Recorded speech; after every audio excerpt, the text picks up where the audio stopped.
I remember back in the the beginning weeks of my conversion back in 1987. First of all, I went through this, what the writer of Hebrews and Peter describes as this fiery trial that has come upon you. You think that some strange thing has happened to you, because and and going through that conflict between the flesh and the spirit that Paul is trying to describe in Galatians 5:16. I say then, walk in the spirit, and you won't carry out the desires of the flesh. For the flesh envies against the spirit, and the spirit against the flesh. So you cannot do what you will, what you desires. And this is what Romans 12:1 he's trying to describe.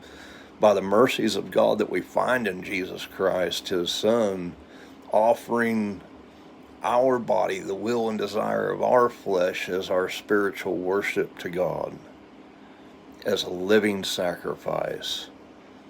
Because as Jesus told the woman at the well in John chapter 4, that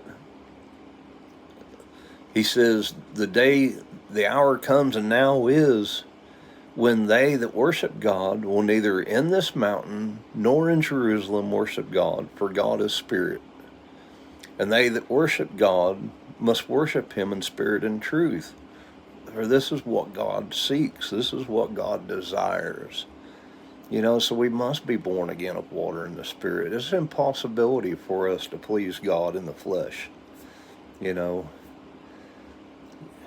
and there's a lot to unpack there, but and a lot of that has to do with the sin that the first man Adam sold us under, that he sowed that law of sin into our flesh that holds our minds captive, prisoners to sin, that he describes in Romans 7:23, and then in Galatians chapter 3 and 4.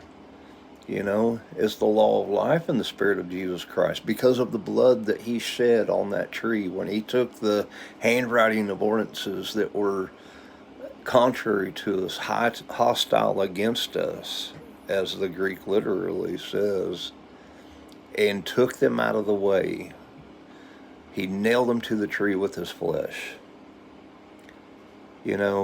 This is what He's saying in Romans 8:3, that what the law couldn't do, God, because of the weakness it had through the sinful flesh, God did accomplish by sending His own Son in the likeness of sinful flesh, and for sin condemned sin in the flesh, that the righteous requirements of the law may be fulfilled